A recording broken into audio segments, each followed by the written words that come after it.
pas ce que tu as déjà tenté ça, mais J'ai jamais tenté, donc là tu m'apprends quelque chose. Ok. Moi, je ne savais pas non plus que l'histoire de riz, là, tu vois.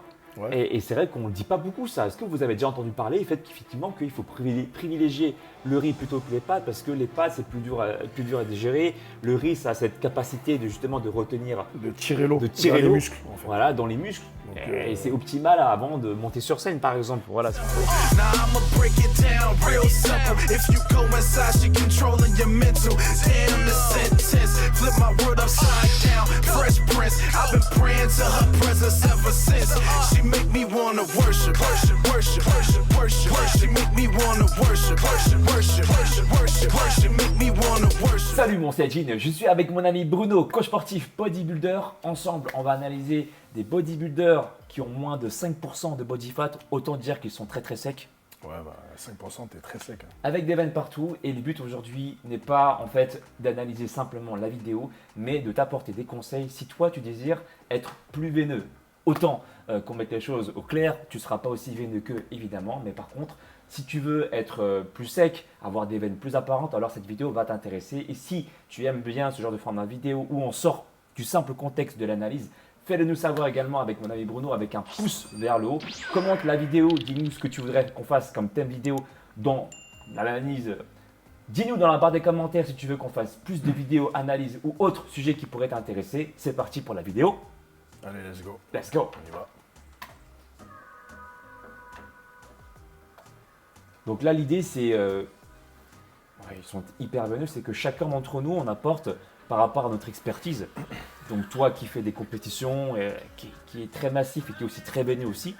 Et moi derrière, bon, j'ai déjà fait des sèches où je suis descendu à 7-8% de body fat. Comment on fait pour s'en rapprocher, en tout cas pour être plus veineux? Et je te laisse du coup l'honneur de commencer par le premier conseil, mon cher Bruno. Premier conseil, après tout dépend. Hein. Parce on a plusieurs types de veines. Il y a les veines superficielles, celles qu'on peut avoir lors d'un entraînement par exemple, grâce au pump. Ouais. Grâce à la congestion, voilà, on vascularise beaucoup mieux, étant donné que C'est quoi le pump pour ceux qui ne savent pas? c'est le pump, je pense que tout le monde sait, enfin, tous les amateurs de muscu, ils savent. C'est quand on s'entraîne, juste le fait de ramener du sang dans les muscles, Ouais. avec une haute intensité plus que la normale, quoi. Donc du coup, ça congestionne, c'est de la congestion, quoi. Il y a des exercices qui sont efficaces aussi avec les bandes élastiques que tu peux faire aussi avant de monter sur scène, par exemple, tu pumpes aussi. Alors ça, ouais, c'est avant les compètes, souvent c'est ce qu'on fait. Ça dépend, des fois il y a même des haltères, il y a même des barres. Hein. Mais c'est vrai que des élastiques, ça favorise ça congestionne très rapidement. Des longues répétitions, Voilà, tu te concentres bien sur le muscle. ça. Ok. Donc on ramène le sang au maximum dans les muscles pour vraiment avoir cet aspect galbé, rond, plein, les muscles pleins, congestionnés, et puis surtout le retour veineux qui est beaucoup plus visible, quoi. Et donc tu conseilles du coup comme premier conseil de faire des exercices qui pumpent alors, c'est ça? Déjà, voilà, un conseil facile, voilà, c'est lors d'un entraînement, si vous vous entraînez bien, si vous congestionnez bien, vous faites du pump, forcément, vous allez augmenter l'afflux sanguin, le retour veineux, et du coup, les veines vont se dilater, vont grossir, et elles seront beaucoup plus apparentes. Alors tu as quelques exercices, par exemple, même par rapport à la vidéo, tu vois, qui peuvent faire facilement, soit en salle ou à la maison, 2-3 exercices de pump que tu conseilles justement? Après, il y en a plein, hein. Ouais. Il y en a plein, mais bon, très basique, voilà, des pompes. Ok. Des pompes déjà, voilà, avec une bonne intensité, des pompes en enchaînant des séries longues. Déjà, rien que ça ramène pas mal de sang dans les pecs. C'est clair. Pour ceux qui veulent cibler les pecs. Et voilà, et ça fait ressortir les veines sur les pecs, sur les bras, les épaules. Ouais, d'ailleurs, même on a fait aussi la pompe de l'impossible ensemble. Ouais, on l'a fait. Et là, il y avait la congestion absolue, quoi. Là, Voilà. c'est un autre type de travail, mais ça congestionnait vraiment bien. Plutôt Alors, ça. moi j'ai un conseil également à donner, on va faire un échange comme ça de ping-pong.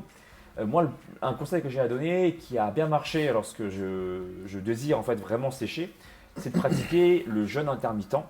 Parce que pendant le jeûne intermittent, pendant qu'on ne mange rien, eh bien, le corps, lui, il travaille. Il va sécréter des hormones, la noradrénaline, l'adrénaline, de par les glandes surrénales. Et en fait, c'est vrai que avant de casser mon jeûne, soit je fais des jeûnes de 16 heures, si je peux pousser plus loin le bouchon, je peux aller jusqu'à 18h, 20h, ou même des fois 23h. Bien après, juste avant, je fais une séance de sport, un full body, où je fais des exercices de pump aussi en même temps. et puis derrière je vais manger. Et j'ai remarqué qu'en procédant ainsi, ça m'a aidé en fait à devenir plus sec en fait. Voilà. Ça c'est mon premier conseil. Un deuxième conseil que tu pourrais apporter? Bah après, si l'entraînement ne vous suffit pas, vous voulez être sec tout le temps, même au repos, ça passe par la sèche, donc faire une diète. Et voilà, essayer d'avoir le plus d'aliments possible dans sa diète qui draine l'eau. Donc pour évacuer vraiment tout ce qui est rétention d'eau sous-cutanée. Donc voilà, plus il y a d'eau entre la peau et le muscle, moins tu verras tes veines. Voilà, par la diète, on peut déjà baisser sa rétention d'eau sous-cutanée. Du coup, bah, ça va rendre les veines beaucoup plus visibles. Donc Au quotidien et même au repos, même quand tu t'entraînes pas, tu auras des veines plus visibles. tu as 2-3 aliments comme ça que tu pourrais conseiller qui sont de bons diurétiques justement? Ah bah ouais, il y en a quelques-uns. Bah déjà, les légumes verts, c'est connu, les légumes verts. Quasi tous les légumes verts en fait. Toutes sortes de Ouais, légumes verts. Voilà. Après, il y a la courgette aussi qui est vraiment très, très diurétique. C'est très, voilà, pour éliminer, ça t'envoie beaucoup aux Le toilettes. concombre aussi. Concombre, voilà. Donc, tous ces aliments-là, de toute façon, vous pouvez aller checker sur Internet ou quoi, vous allez voir, c'est une grande famille d'aliments. Ouais. Et voilà, c'est bien d'envoyer ça et ça permet d'éliminer pas mal d'eau. Moi, je connais aussi pas mal d'infusions pour compléter tes propos qui Aussi, sont des intéressantes. herbes, des infusions. Des herbes, des infusions. Ouais. Alors moi récemment, là, pendant ensuite, je prenais des infusions au pamplemousse, Ouais. et voilà, avec des queues de cerises Ouais, qui qui fonctionnent bien et qui permettent justement d'éliminer l'excès d'eau justement pour laisser apparaître les veines. Et puis on sait que quand les veines apparaissent, c'est que justement la surface entre la peau et le muscle, eh ben, elle est infime en fait. Du coup, on élimine l'eau, mais aussi la graisse, quoi. C'est vrai. Donc les infusions, ça marche bien aussi pour éliminer l'eau, pas la graisse, mais l'eau en fait. Effectivement. Plus l'eau. Ouais, voilà. Mais en général, quand on n'est pas veineux, Mais quand t'es flotteux, c'est que voilà. c'est plus parce qu'on a beaucoup de rétention d'eau en sous-cutané en fait. Ouais. Après, voilà, c'est plus la plupart des gens, surtout ceux qui font beaucoup de sport ou de la muscu, souvent c'est parce que c'est la rétention d'eau qui leur empêche de voir les veines, plus que le gras en lui-même. Après, sauf si quelqu'un a beaucoup de gras, un body fat très très élevé, oui, bien sûr. Plus tu vas combattre ta rétention d'eau, plus tu seras veineux, tu verras tes veines. Voilà, et puis aussi, les féculents, il faut bien choisir ses féculents. Il y a plusieurs types de féculents, comme par exemple, les glucides, on a le riz, les pâtes, les pommes de terre. En général, le riz, pour moi, c'est l'idéal si on doit prendre un féculent, en tout cas un glucide, Un choix de préférence. De préférence, pour moi, c'est le mieux. Parce que c'est comme une éponge. Le riz, ça capte vraiment l'eau. Et ça s'assimile beaucoup plus vite que les pâtes, par exemple. Et il y a beaucoup moins d'amidon aussi. Donc ça permet une assimilation plus rapide. Et puis ça tire beaucoup l'eau en intramusculaire. Donc du coup, l'eau qui est en sous-cutané, elle sera tentée d'aller vers les muscles et du coup d'évacuer les zones sous-cutanées, quoi. Alors que les pâtes se digèrent moins facilement, tu me disais ça. Les pâtes, c'est un indice plus haut, c'est beaucoup plus long à la digestion et il y a beaucoup d'amidon en général. Donc plus l'assimilation est longue, plus il y a des chances de faire de la rétention et de faire du gras, quoi. Ouais. Et ça, c'est très intéressant ce qu'il dit. Donc moi, je souligne tes propos parce que c'est bien que tu me dises parce que tu vas au-delà des calories. Parce qu'on a tendance à dire, voilà, faut faire attention au macro, ce qui est vrai. Faut diminuer sa ration de glucides pour que le corps puisse taper dans les réserves de graisse. Ouais. Mais cependant, ce que tu dis, c'est intéressant parce que tu fais la part des choses entre, du coup, les macros, donc les glucides, et dans les macros, il y a aussi des glucides qui vont être plus ou moins intéressants. Notamment, tu fais la différence entre le riz, entre les riz et les pâtes en fait. Donc ça, on n'entend pas souvent parler parce qu'on dit voilà, donc tu fais attention à tes apports en macro, tu descends tes glucides. Là, ce qui est intéressant, c'est que tu choisis même tes apports en macro pour avoir une sèche optimale. Il faut, et c'est comme par exemple les légumes. Il y a des légumes, bon après, voilà, quand on n'est pas non plus très strict, ça passe beaucoup mieux. Mais par exemple, il y a des légumes comme la tomate qui est très très riche en eau. Et donc forcément, des fois, là, si on a un objectif vraiment de perdre pas mal de flotte ou d'avoir des aliments très diurétiques, vaut mieux évincer tout ce qui est tomate, ces choses-là, quoi. Ok, ça je savais même pas, tu vois, par exemple. Les tomates, voilà, c'est à l'inverse des légumes verts, c'est très riche en eau. Et puis, après, c'est bien pour l'hydratation. C'est pour ça qu'en été, les gens, ils mangent beaucoup des salades à base de tomates et tout, parce que c'est riche en eau, ouais. C'est riche en eau, donc ça hydrate bien, c'est pas mal. Ça a d'autres bienfaits, on va dire. Mais dans le but où Dans le cas précis où tu veux vraiment tirer l'eau et éliminer Au max. la rétention, vaut mieux éviter ce type de légumes, par exemple. Ok, d'accord. Et privilégier les légumes verts, la courgette, le concombre, etc. Tout ce qu'on a dit. Ok. Alors moi j'ai un autre conseil du coup, deuxième conseil que je peux donner, c'est de faire des exercices focus sur certaines parties du corps. Alors en parlant en caméra aussi, c'est très intéressant de dire qu'on a tous une génétique différente et que en fonction de comment on est génétiquement constitué, on va être plus ou moins veineux sur certaines parties du corps. Mais j'ai tendance à penser qu'on peut toujours optimiser du coup là où on va être le plus veineux et plus on va travailler un endroit avec des mouvements répétés et plus donc du coup on augmente nos chances d'avoir une adaptation des veines en fait. Et c'est pas pour rien que la plupart des gens qui font de la musculation ont plus de veines au niveau des bras parce que c'est plus plaisant en général. On a plus tendance à prendre plus de plaisir à faire ça que des exercices de crunch ou des exercices de relevé de bassin par exemple. Et donc ça peut aussi expliquer pourquoi on a plus de veines au niveau des cuisses ou au niveau des jambes. Tout à l'heure, enfin on en parlait aussi un peu hors caméra, toi qui as fait beaucoup de foot. Du coup, tu as naturellement aussi, de par aussi l'activité, mais aussi peut-être lié à la génétique, beaucoup plus de veines au niveau de tes cuisses que dans d'autres parties du corps par exemple. Ouais, c'est clair. Moi, je sais que voilà, même quand je suis en hors saison ou en grande prise de masse et que je prends du fat et je fais de la rétention d'eau aussi, hein, je vais, voilà, au niveau du buste, je vais le voir, mais je vais rester relativement sec au niveau des jambes.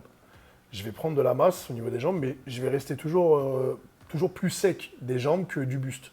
Parce que de par, je pense, aussi un peu génétique, et de par surtout mon vécu sportif de footballeur, d'ancien footballeur, donc du coup, plus on sollicite une partie du corps, plus on a des chances qu'elle ait une mémoire et que du coup, on stocke le moins possible dans cette zone-là, quoi. Et c'est la raison pour laquelle en fait je te suggère, par exemple, regarde-toi devant le miroir, tu seras le mieux placé pour savoir là où tu as plus de facilité à être veineux. Très souvent, au niveau du ventre, la plupart du temps, chez nous, les gars, mais aussi pour les filles, c'est la zone qui est la moins vascularisée, on va dire. D'accord ?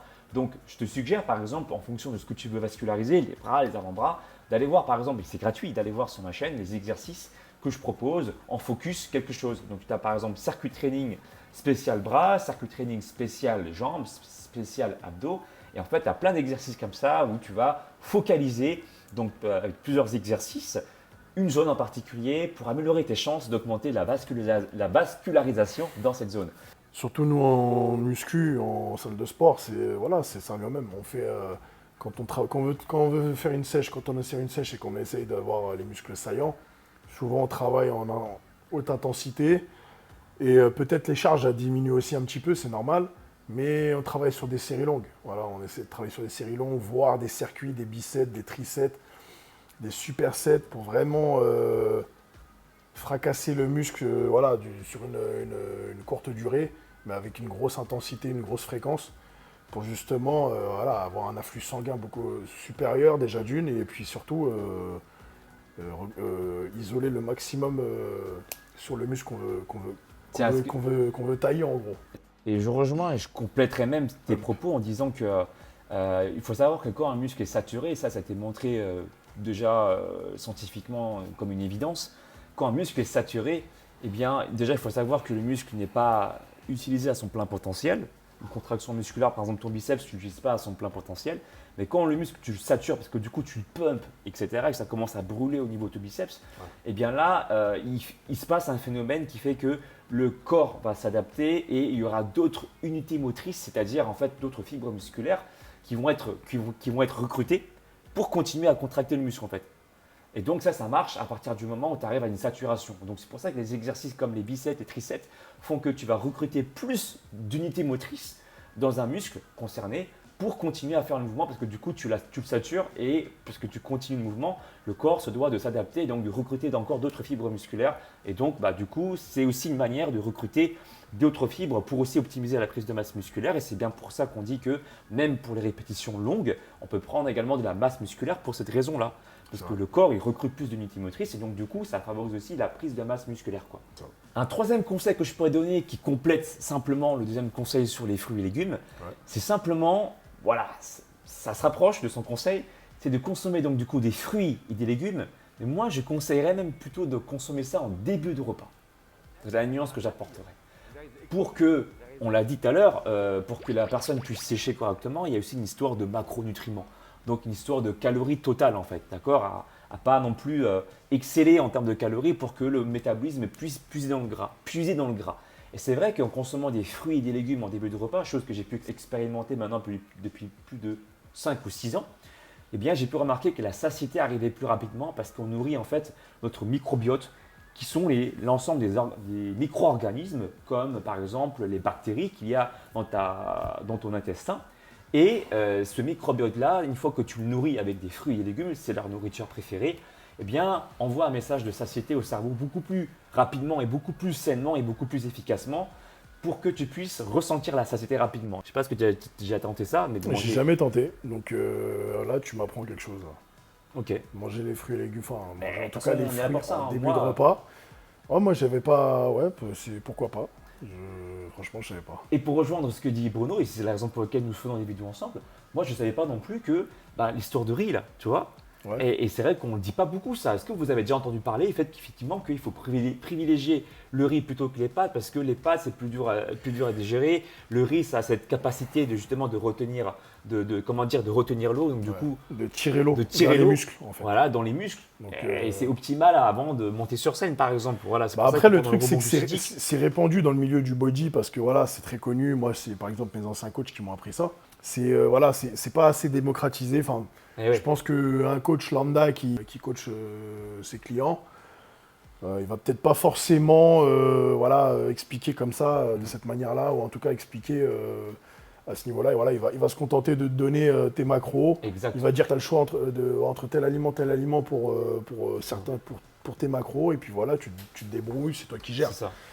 En général, voilà, on va dire. Et puis, bon compromis aussi, si tu veux consommer par exemple du riz, c'est de faire une séance de sport avant, par exemple, pour décharger tes réserves de glycogène musculaire. Et puis, Voilà, quand tu vas les bien sûr. manger, là, tu peux être certain que l'énergie du riz va être consacrée plutôt à la recharge du glycogène musculaire plutôt que d'aller vers les réserves, en fait, plutôt que d'être stocké dans les réserves, en fait. Ouais, bien sûr. Tu as un dernier conseil, du coup, à partager pour ceux qui souhaitent vraiment être veineux comme ça aussi? Et après, il y a des petites astuces, mais bon, en général, c'est vraiment, ouais, comme j'ai dit tout à l'heure, c'est pour les veines un peu superficielles qui restent pas. Mais c'est, voilà, par exemple, c'est de faire une diète et on peut faire des rebonds des fois, voilà. Et dès qu'on réinjecte un peu de sucre rapide surtout, tout de suite, le corps, il réagit, il capte ce sucre-là et du coup, l'afflux sanguin, il est supérieur, il est plus élevé, du coup, les veines sortent plus. Alors là, tu parles de rebond glucidique. Comme Donc technique. c'est un peu un rebond glucidique, on va dire, Ok. voilà. Mais ça, c'est pour les gens qui sont déjà en diète. Hein. Ouais. Si on ne fait pas de diète, on Ouais. mange du sucre tous les jours, il ne va rien se passer parce que le corps ne sera pas stimulé, parce qu'en fait, il est déjà surdosé en sucre, donc en gros, il ne va pas réagir. Après, voilà, par exemple, on a encore une autre astuce. Nous, par exemple, en compétition, pareil, quand on est sec, on boit un tout petit peu d'eau, mais vraiment, hein, une gorgée d'eau. Et on commence à renvoyer du sel, donc des chips, des choses comme ça. Et Quand Pour quelle raison? à l'approche de la montée sur scène, pour créer une vascularisation plus importante avec le sodium, l'eau et le sodium, voilà, ça va réagir et ça va du coup faire ressortir les veines au max. Moi, après, j'ai déjà expérimenté plusieurs fois le rebond glucidique. Ouais. Pour être vraiment très sec et pour apporter aussi une masse musculaire aussi visuelle, Ouais. eh bien, pendant 5 jours, je diminuais au max les apports en glucides. Ouais. Donc, tout ce qui était riz, pas de pain, c'était coupé pendant 5 jours, Ouais. si pas plus. Et pendant 2 jours, je faisais un rebond glucidique en fait. Donc, moi, je Ouais, prenais des pâtes à c'est- douce, je ouais. prenais des pâtes aussi. J'aurais su, j'aurais pris plus de riz, maintenant je le sais. Et- C'est mieux, on va dire. c'est Et mieux. effectivement, alors du coup, moi, je ne sais pas ce que tu en penses, mais moi, je trouve que ce rebond glucidique-là, il a un intérêt que pour ceux qui ont déjà, comme tu dis, déjà un physique, quoi. Et donc, ceux qui sont à, je sais pas, je dis une ordre d'idée comme ça, mais qui sont à 14-15% ou 16% de body fat, je trouve que c'est pas forcément très utile. Mais si tu es aux alentours de 10%, 8%, eh bien, j'avais un physique beaucoup plus esthétique à partir du moment où mon body fat de base était déjà environ 10%, voire moins, quoi. Ouais, bien sûr, bien sûr. C'est vraiment un intérêt. Voilà, comme j'ai dit tout à l'heure et comme Alex vient de dire, ça a vraiment un intérêt lorsqu'on est déjà en diète Ouais. et qu'on est déjà relativement sec. Mais après, voilà, quand on démarre et qu'on a du surpoids et qu'au Ouais, c'est ça. bout d'une semaine de diète, on commence déjà à faire des rebonds, ça va pas forcément réagir. Il faut vraiment, vraiment aller chercher dans les réserves, aller tirer sur la diète pour vraiment créer un manque sur le corps. Et après, justement, faire en sorte que une fois qu'on fait un rebond, là, il y a une réaction qui se fait, tu vois. Après, je précise que moi, je l'ai fait pour un événement particulier, comme par exemple le photo-shooting ou pour un événement bien particulier. Toi, j'imagine que tu fais aussi dans le cadre d'un événement particulier. Ouais, bah après, peu importe, hein. Il y a des objectifs comme toi de shooting. Voilà, il y en a, ils font ça pour le salon du body une fois par an, juste pour être sec un jour ou deux. Voilà. Ils font une semaine de décharge vénère et après ils rechargent sur 2-3 jours et puis ils arrivent au salon du body, ils sont au top. Il y en a plein qui font ça et les athlètes, voilà, pour les compétitions, on fait souvent ça, la plupart du temps. Et n'importe, pour aller un week-end à la plage ou une semaine quelque part, on peut tirer sur... Pour un événement précis en fait. Voilà, voilà. Mais ça ne dure pas non plus... Ça dure 2 jours en général. Voilà, ça dure 2-3 jours, mais après ça redescend, quoi. Voilà. Donc voilà, du coup, nos 3 conseils à chacun pour pouvoir être plus sec. Dis-nous dans la barre des commentaires si ce genre de vidéo t'intéresse, c'est-à-dire qu'on va au-delà de l'analyse d'une personne, on va t'apporter également notre expertise, donc son expérience mais également la mienne. Et d'ailleurs, si tu veux être coaché, n'oublie pas que tu peux aussi te faire coacher par Bruno qui est coach sportif bodybuilder, coach à Paris et aussi en région parisienne. Je te laisse les contacter pour des coachings sérieux. Les informations sont dans la description de la vidéo, son lien Instagram également, tu peux lui envoyer des messages et il te répondra avec plaisir. Si tu veux mon approche pour avoir un physique athlétique avec un entraînement sur 3 mois, coaching sur 3 mois, eh bien, je t'invite également à me contacter ou à directement prendre mon coaching sur mon site alexlevent.com, coaching de 3 mois. Télécharge également mon application sur alexlevent.com/boutique. Bruno et moi, on te dit à tout bientôt. Pouce en haut. Ciao. Et à tout bientôt. Ciao.